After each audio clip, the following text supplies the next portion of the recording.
Усім прывітанне, з вами Зміцер Лукашук. Працягваем абмяркоўваць падзеі ў Беларусі і за яе межамі ў нашым супольным праекце Еўрарадыё і Е-прамовы. А маім суразмоўцам зараз будзе палітычны аналітык Андрэй Ягораў. Добрый дзень, Андрэй. Добрый дзень, Зміцер.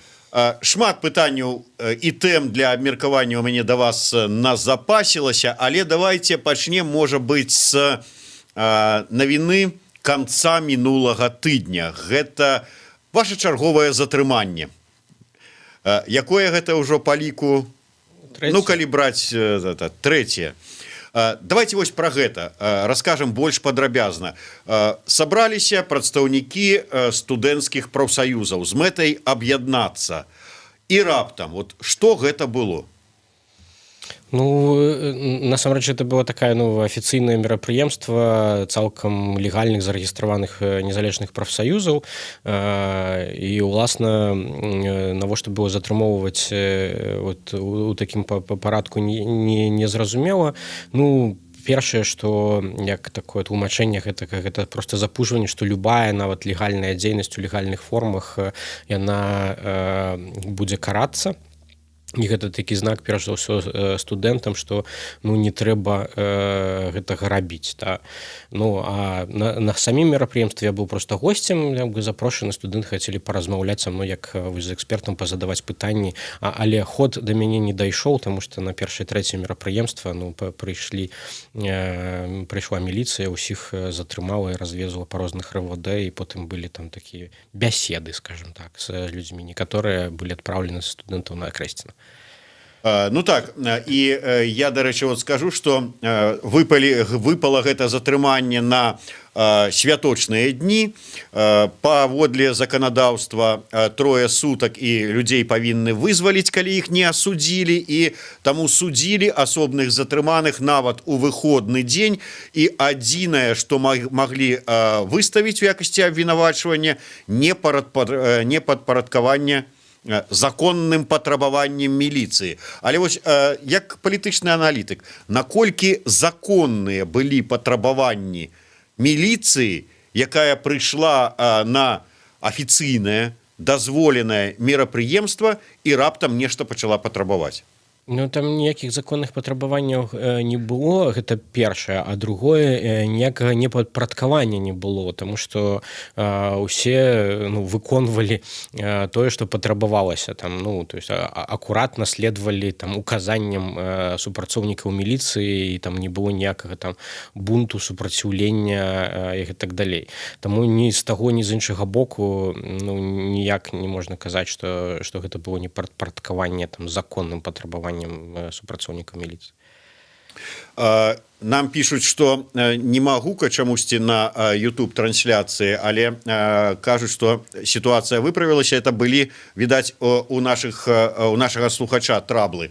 Андрэй, вот гэтае аб'яднанне студэнтаў, гэта ввогуле как бы разглядаць можна як? Ну вот вырашылі студэнты аб'яднацца, чаму не? Ці гэта ўсё ж такі, як і падазраюць прадстаўнікі, так бы мовіць, улады, што ўсё гэта робіцца напярэдадні чаканага, абвешчанага вясновага абвастрэння?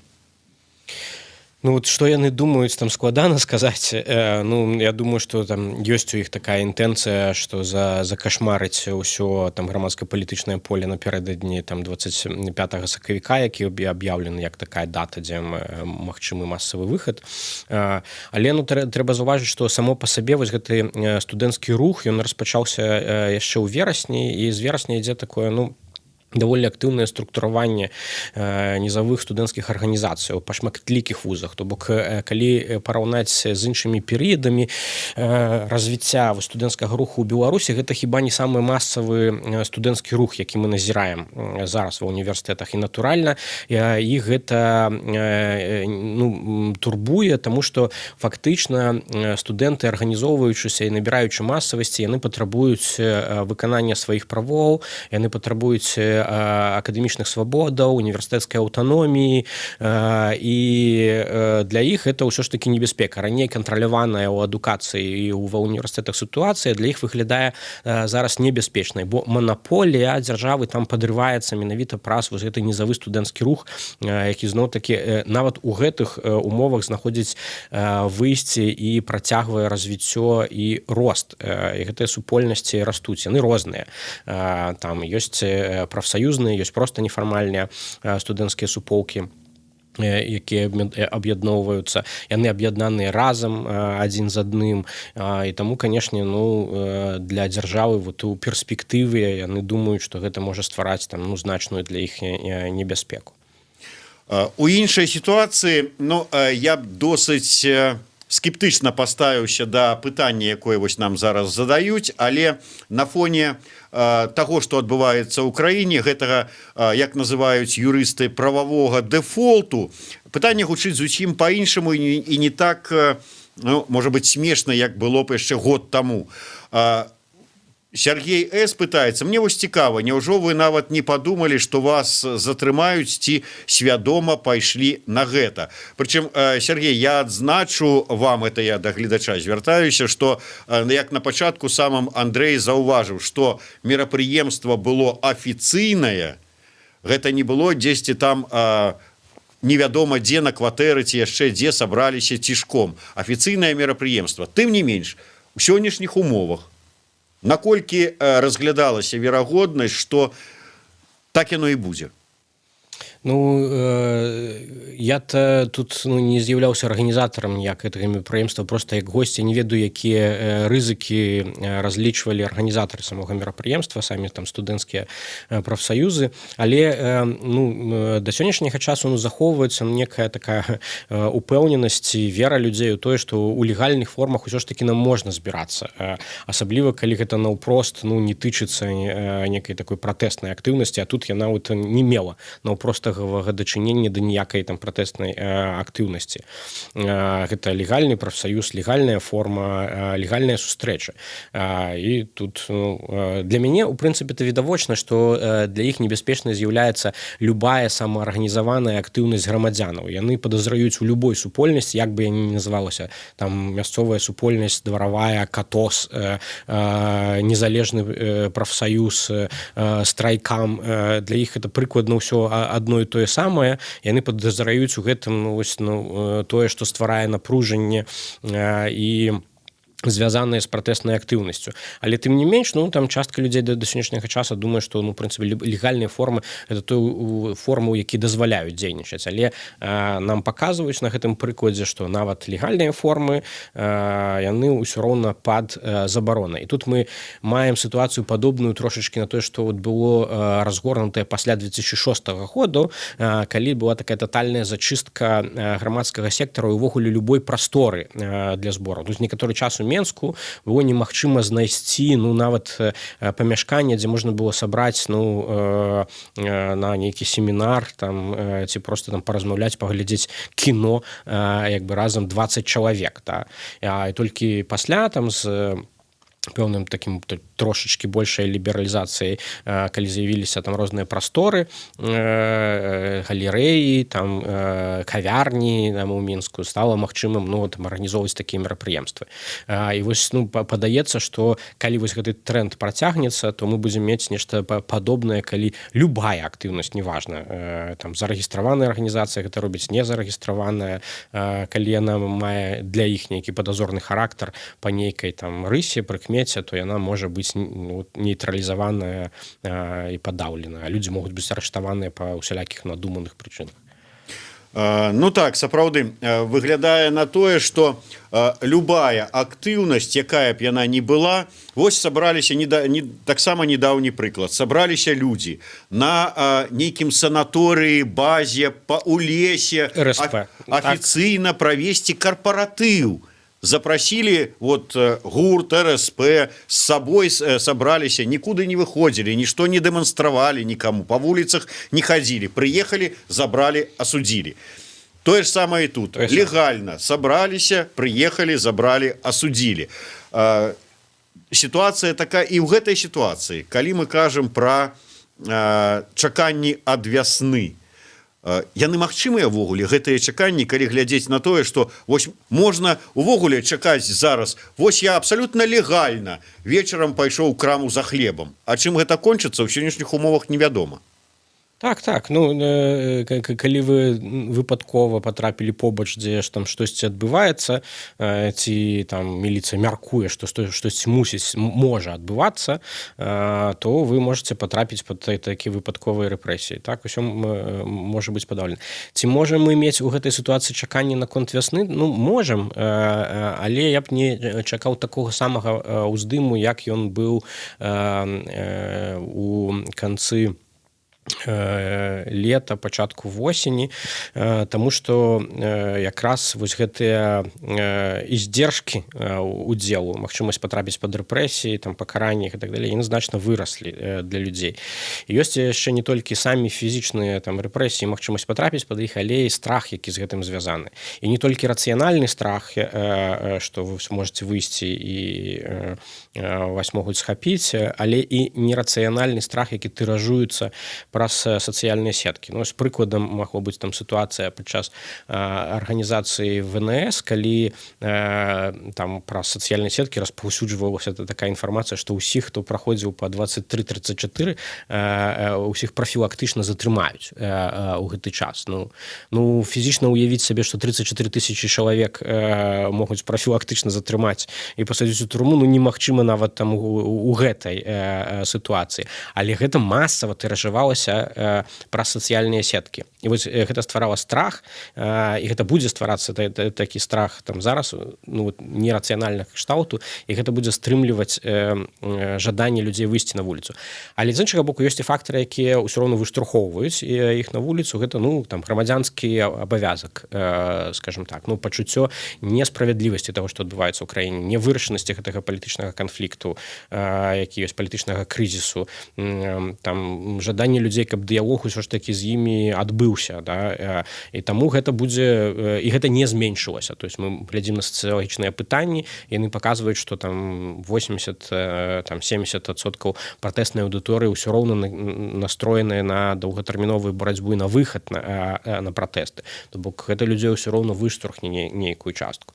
Ну і тое, што яшчэ абмяжоўвае і зніжае ўзровень магчымай палітычнай мабілізацыі, гэта разуменне сэнсу навошта. Да? То бок людзі задумваюцца, ну мы вот выходзілі ўвесь гэты час, і што? Як бы, і мы выйдзем чарговы раз, і іх už значна менш веры як бы, у тое, што вось гэты чарговы раз ён ім патрэбны, ён нешта дае ім у сэнсе нейкіх выгод ад ажыццяўлення гэтага дзеяння. Я падчас размовы з палітолагамі найперш за ўсё вот думку выказаў гэтую Артём Шрайбман падчас нашага з ім апошняга эфіра перад тым, як яго забралі ў войска.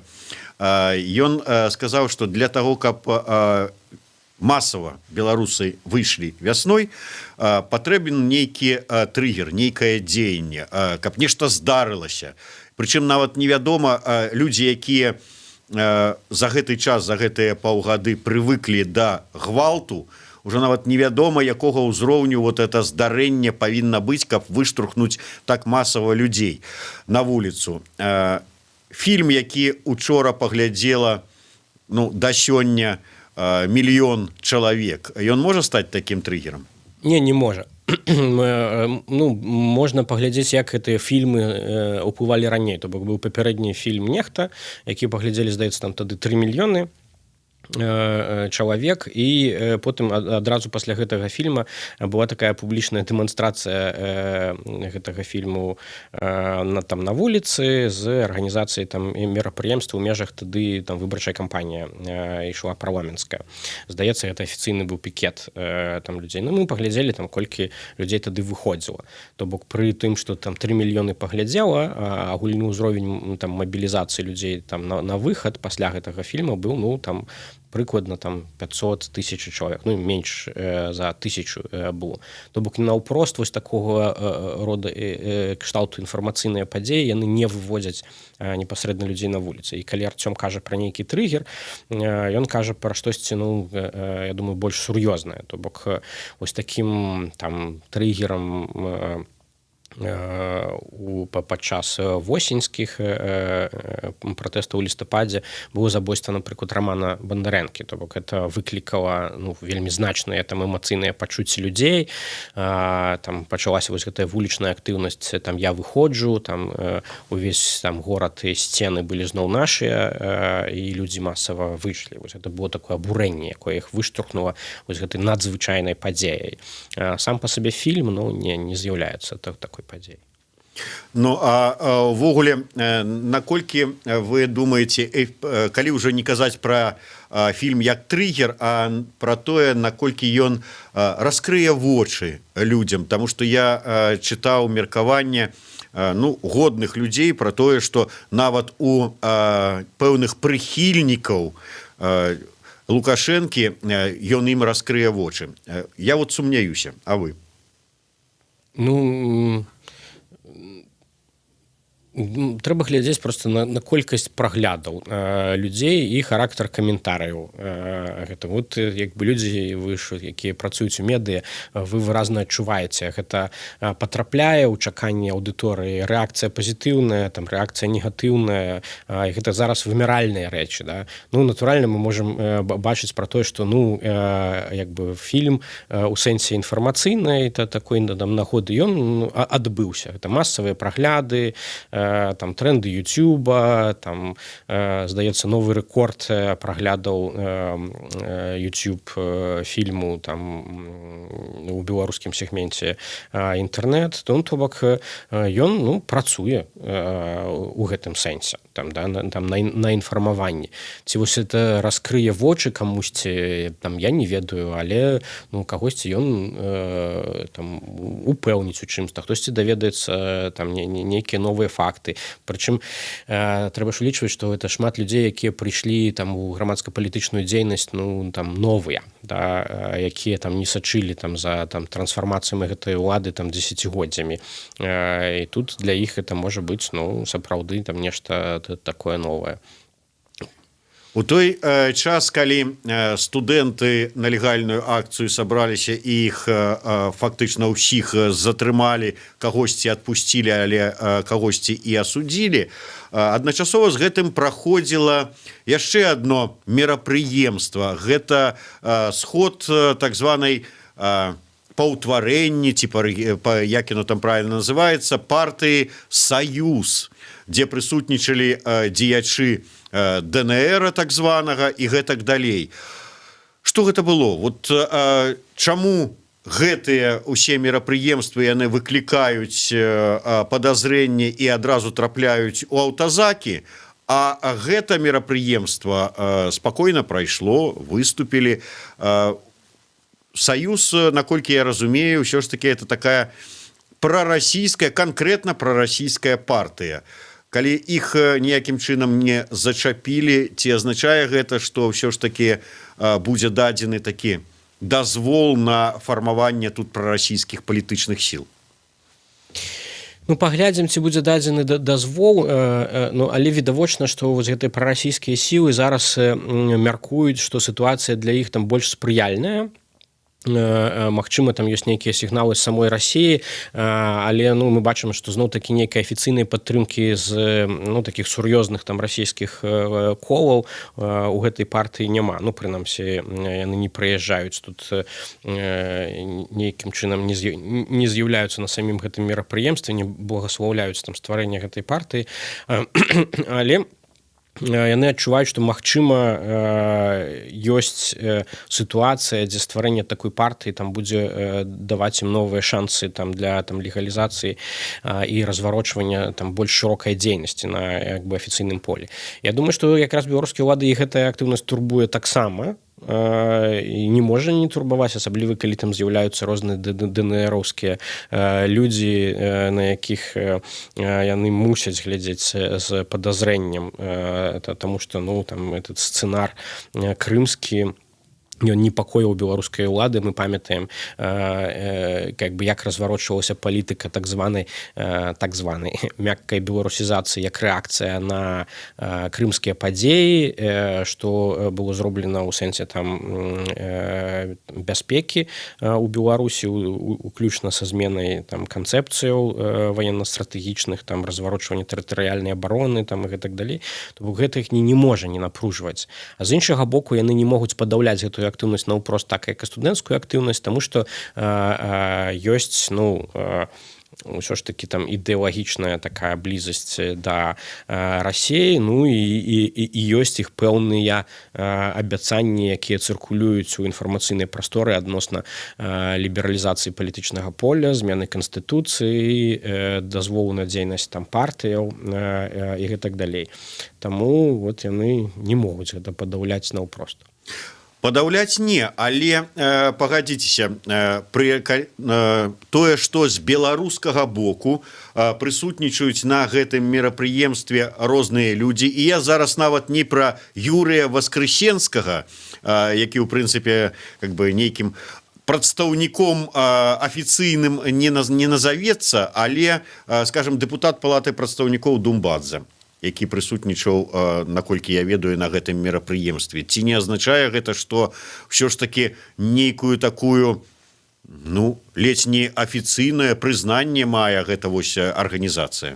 Ну, я не думаю, што это афіцыйнае прызнанне, гэта знак таго, што ну, вот, гэта ў пэўным сэнсе дазволена таксама.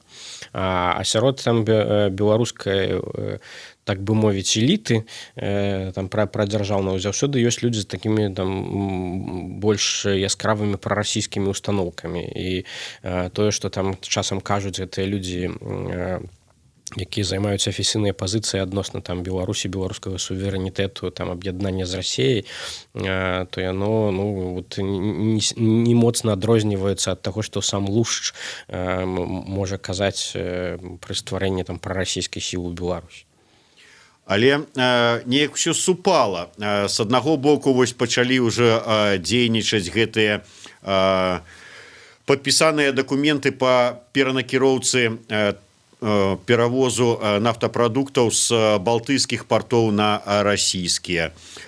Тут жа табе і інфармацыя пра стварэнне нейкіх навучальных вайсковых цэнтраў у Беларусі, беларуска-расійскіх. І расійскія вучэнні, якія дзіўным чынам адно з іх выпадае на 25 сакавіка. І гэта вот стварэнне партыі. Прычым, наколькі я разумею, гэта ўжо не першая ініцыятыва, не першая такая партыя, типа, у двукосці назовём. Неяк усё вот адну кучу збілася. Ну, мне падаецца, што беларускія ўлады, там Лукашэнкі персанальна, ён просто зацягвае любыя рашэнні сур'ёзнага парадку. То бок там змены ў канстытуцыю альбо там рэальная там лібералізацыя, там рэальны там нейкі дыялог па вырашэнні палітычнага крызісу і спрабуе адкупіцца вось гэтымі там дзеяннямі, якія насамрэч нічога не нясуць. Там прынцыпова ў канструкцыі адносінаў не змяняюць. Але можна на іх спасылацца. Не, ну мы ж вот там вучэнні праводзім. Вот мы ж там на вас насустрач тут пайшлі, там пайшлі. То есть прынцыпова гэта ніякім чынам ні на што не ўплывае, кардынальна не змяняе. Это не з'яўляецца ну ні ў якім сэнсе параўнальным падпісаннем ну нейкіх дамоваў ці там дарожнай карты, якая гарманізавала там падатковае заканадаўства. Вось гэта было бы ну вельмі значным крокам наперад уступкай Расіі. А вось гэтыя ўсякія сімвалічныя трэнінгі, якія яны праводзяць ці стварэнне карлікавых партыяў, якія не маюць рэальнай ні грамадскай падтрымкі ў Беларусі, ні сур'ёзнай падтрымкі з боку Расіі, яны ну насамрэч просто даюць ім магчымасць ну так апраўдвацца перад Расіяй, што мы штосьці робім, там мы рухаемся наперад, але фактычна нічога не рабіць. Але ці не ёсць гэта, так бы мовіць, ну, стварэнне такіх ось партый, хай карлікавыя, не карлікавыя, з падтрымкай зараз ці не, але як задзел на будучае. Калі мы кажам пра змены ў Канстытуцыю, пра тое, што, магчыма, будзе змененае выбарчае заканадаўства і будзе галасаванне па партыйных спісах, потым ужо створаную структуру, хай на сёння карлікавая, заўтра можна уліць мільёны, і вось табе, калі ласка. Ну, магчыма, такі разлік можа быць, але ўсё залежыць, ўсё ж такі не ва ўсялякую структуру можна ўліць грошы, яна адразу ж разаўецца. Ёсць структуры, якія колькі грошай не ўлівай, як бы яны там не спасобныя для развіцця і актыўнага дзеяння. Акрамя таго, папросту зараз там сітуацыя такая, што не абавязкова стварэнне структуры, каб разварочваць палітычны кампэйнінг, як паказвае, напрыклад, мінулагодняя прэзідэнцкая кампанія ў Беларусі. Таму гэтыя такія, калі гэта стратэгічныя разлікі, то яны хутчэй пакуль што там не выглядаюць сур'ёзнымі.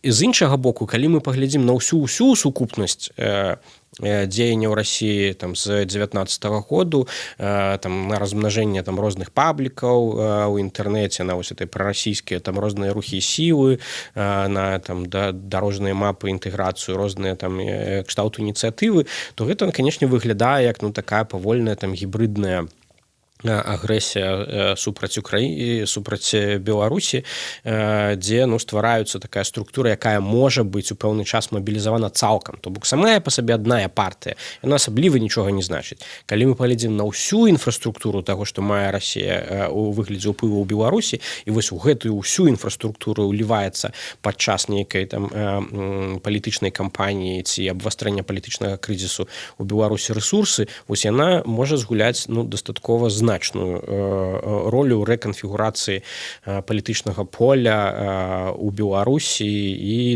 прасоўвання такіх прарасійскіх сіл і штурхання Беларусі ў цэлым у абдымкі Расіі. Калі мы ўсё ж такі маем, што вясна, можа быць, не верне на вуліцы беларускіх гарадоў такія ж масавыя пратэсты, як яны былі восенню 20-го года, калі рэпрэсіі узмацняюцца і любая актыўнасць прыводзіць на акрэсці, на ці яшчэ куды-небудзь, на што можа ўсё ж такі стаць, я не ведаю, падштурхнуць да зменаў у краіне. Вось гэтыя паездкі Святланы Ціхановскай, прадстаўнікоў яе офіса, як яны кажуць, калі яны нагадваюць пра сітуацыю ў Беларусі, дамагаюцца нейкіх санкцый, кансалідацыі, уплыву захаду на афіцыйны Мінск, гэта нейкім чынам дапаможа? На што спадзявацца? Спадзявацца на рост і развіццё грамадзянскай супольнасці ў Беларусі. З восені ідзе актыўнае структураванне новых актараў унутры грамадзянскай супольнасці. Это дваравыя кам'юніці, незалежныя прафсаюзы, студэнцкія, прафесійныя групы і так далей. Вось гэта стварае сітуацыю, калі гэтыя групы зараз з'яўляюцца такой апорай для дэмакратычных трансфармацый у Беларусі ў цэлым. І, ў прынцыпе, ад іх пазіцыі і ад іх здольнасці да развіцця і пашырэння будзе залежаць будучыня Беларусі у сэнсе таго, калі і як адбудуцца змены ў Беларусі. Я не думаю, што гэта вясна будзе нейкім такім часам, але восень, калі так ці інакш будзе новая кампанія, гэта будзе альбо мясцовыя выбары, альбо мясцовыя выбары сумешчаныя з рэферэндумам, і вось тады гэта проста натуральны такі час для палітычнай мабілізацыі. Яна адбудзецца альбо адбудзецца ўжо ў структурна іншых формах з апірышчам на вось гэтыя новыя супольнасці, якія стварыліся, і нікуды яны не знікнуць да гэтага часу, нягледзячы на тое, што ім будуць забараняць збірацца, збірацца, забараняць там штосьці рабіць, арыштоўваць адміністратараў каналаў там і так далей. Гэта ўсё роўна будзе развівацца, бо гэта Беларусь захоўвае гэту пратэсную большасць там зараз. Колькасць лаяльных людзей да зменаў на сённяшні час ўсё роўна значна больш, тым тых людзей, якія падтрымліваюць гэты дзейсны рэжым. То бок спадзявацца тут трэба толькі на вось гэтае развіццё там гэтых групаў, тое, што яны будуць набываць большую устойлівасць, яны ўсё роўна будуць працягваць супраціў у гэтай сітуацыі, яны будуць расці і пашырацца. Колькі ўжо гэтых электаральных цыклаў мы звярталі ўвагу на тое, што мясцовыя выбары ніякай цікавасці ў беларусаў не выклікаюць. У лепшым выпадку прэзідэнцкая кампанія, нават не кампанія парламенцкая, а менавіта прэзідэнцкая магла яшчэ справакаваць нейкую цікавасць да палітычнага жыцця. Гэтыя выбары мясцовыя 21 года будуць кардынальна па-іншаму? Стаўленне змянілася? Я думаю, што у прынцыпе-то яны не маюць такога значэння, натуральна, як прэзідэнцкія выбары, і такой мабілізацыі наўпрост там не адбываецца, але самая сітуацыя змянілася. То бок мы знаходзімся ў сітуацыі працягвання вырашанага палітычнага крызісу ў Беларусі. І гэта па-першае, а па-другое, мы маем іншую сітуацыю ў сэнсе палітычнай структурызацыі там беларускага грамадства. Калі вы прыедзеце, напэўна, у любы горад Беларусі, вы знойдзеце там вось гэтыя новыя супольнасці, якія былі створаныя, як іх там не назавіце, там гарадскія там групы актывістаў, там ці там дваравыя там у буйных гарадах і гэтак далей. І яны наўпрост арыентаваныя на мясцовую палітыку, на мясцовую самакіраванне, на вырашэнне мясцовых праблемаў, на ўцягванне людзей у калектыўнае грамадска-палітычнае дзеянне ў сваіх рэгіёнах. Такога не было яшчэ там 5-7 гадоў, гэта была выпаленая зямля. Там вы прыязджаеце ў гэты малы горад і знаходзіце там 2-3 грамадскіх актывіста, якія могуць вам адзінае, што там распавядаць байкі пра тое, як тут буяла ўсё ў 90-е. А зараз не трэба байкі распавядаць. Зараз вы маеце рэальных людзей, якія займаюцца там рэальнай дзейнасцю. І гэта вельмі розныя людзі з розных сацыяльных там групаў і слаёў. Гэта не апазіцыйныя актывісты, якія мужна змагаліся, але былі маргіналізаваныя ў сітуацыі сваіх гарадоў. Гэта будуць і прадпрымальнікі мясцовыя, і нейкія знакавыя людзі для горада, які-небудзь усім вядомы ўрач там, і грамадскія актывісты, і моладзь, і гэтак далей. І гэта структурна цалкам па-іншаму выглядае. Таму цікавасць да мясцовых выбараў натуральна будзе большай, чым яна была раней. Да? Ці будзе гэта параўнальна з мабілізацыяй, якая адбылася на прэзідэнцкіх выбараў, тут складана сказаць, зноў-такі тут бліжэй да выбараў мы будзем гэта бачыць. І сітуацыю сумяшчэння гэтага з рэферэндумам яна падштурхне хвалю мабілізацыі. Там, калі яна будзе сумешчана, будзе нешта падобнае, як у 2004 годзе там быў рэферэндум па зняццю абмежаванняў на тэрміны прыбывання ўлады прэзідэнта, сумешчаны з парламенцкімі, тады, здаецца, выбарамі, і тады было значна большая там ступень мабілізацыі, мы там мелі вось гэтыя спантанныя пратэсты пасля гэтага. Нешта падобнае можа адбыцца і ўвосень у Беларусі. Але нягледзячы на тое, што цікавасць можа быць падрасце, што стварыліся нарэшце такія рэгіянальныя нейкія суполкі, структуры, цікавасць ввогуле, людзі з'явіліся. Тым не менш, гэтыя людзі, якія цікавасці раней ніякай да такой грамадскай дзейнасці не праяўлялі, яны збольшага раней і казалі, што да якія фальсіфікацыі? Можа, там где-то что-то, но в основном там все ў парадку. Это вас ніхто не ведае і гэтак далей. Наслухаліся БТ і гэтак далей. У 2020 годзе гэтыя людзі, у якіх цікавасць прачнулася, яны пабачылі на ўласныя вочы, як ўсё адбываецца падчас выбараў і падліку і галасавання і гэтак далей, і гэтак далей. То есть яны ўжо ведаюць. Ці ёсць сэнс, ведаючы, што нічога не змянілася, што лічыць будуць тыя ж, камісіі будуць стварацца гэтак жа, што назіральнікі незалежныя будуць таксама праз вакно дзе-нибудь вот там вот глядзець, назіраць. Ввогуле, ці ёсць сэнс, скажуць сабе гэтыя людзі, удзельнічаць вось у гэтым ералашы? Ну, яны мусяць паставіць сабе гэтае пытанне. І вось у залежнасці ад таго, як яны на яго адкажуць, мы будзем мець вот узровень мабілізацыі і актыўнасці палітычнай падчас мясцовых выбараў. І адным з адказаў можа быць, зараз мы ведаем, як гэта працуе, і мы ведаем, што з гэтым рабіць. Это один адказ. А другі так, мы ведаем, што нічога не будзе, і мы не будзем нават там старацца ўдзельнічаць у гэтым. А сітуацыя-то яна змянілася не толькі з боку мабілізацыі, структуравання людзей, але і з таго боку таксама. У меня вялікае пытанне, напрыклад, як сябе будуць паводзіць камісіі. То бок людзі пасля выбараў 9 жніўня мінулага года потым перажылі дастаткова моцны эмацыйны шок, калі яны разважалі пра тое, што вось яны сфальсіфікавалі выбары, а гэта потым спрычынілася да такога ўзроўню гвалту, да забітых, да вось масавых катаванняў, яны гэта ўсё бачылі, гэта тычылася іх знаёмых, часам дзяцей і гэтак далей. Як яны сябе будуць паводзіць гэтым разам? Ці будуць яны фальсіфікаваць, ці гэты досвед, які яны перажылі, усё ж такі падштурхне іх да таго, што яны вырашаць, а я не буду гэта зараз рабіць, таму што я памятаю, што было раней, я не хачу паўтарэння гэтага ні для сябе, ні для каго іншага. Да? І мы можам мець цалкам іншую сітуацыю мабілізацыі з таго боку. Да? Прычым людзі могуць не махаць цягамі, што я бел чырвона-белы, я не буду фальсіфікаваць. Яны проста пойдуць у гэтай камісіі, але зробяць усё як трэба.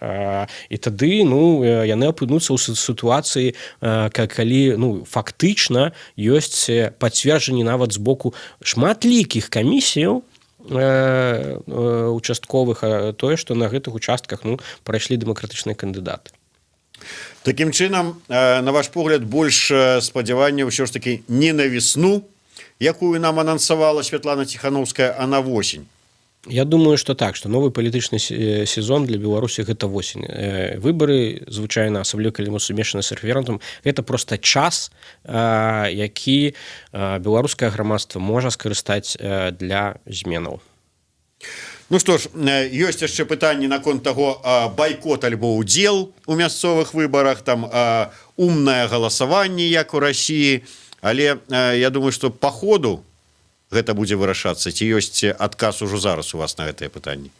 Было б дзіўна не скарыстацца масавымі механікамі, якія былі адпрацаваныя на папярэдняй прэзідэнцкай кампаніі, то бок там голас, які мае сваю інфраструктуру, гэта тое, што рабілі сумленныя людзі з назіраннем, і там кампанія беларускіх праваабаронцаў па назіранні, якая мабілізавала шматлікіх валанцёраў для гэтага. Гэта зноў-такі спробы стварэння IT-платформаў кшталту голаса, то бок усё ёсць, каб разгарнуць гэта ў значна больш цікавым фармаце, які будзе спрыяць і фасілітаваць гэтую масавую мабілізацыю людзей на мясцовыя выбары, чым гэта было раней. Усё ж такі беларускае грамадства значна разумнейшае, чым беларускія ўлады, і мы можам шмат што зрабіць у гэтай новай хвалі палітычнай мабілізацыі.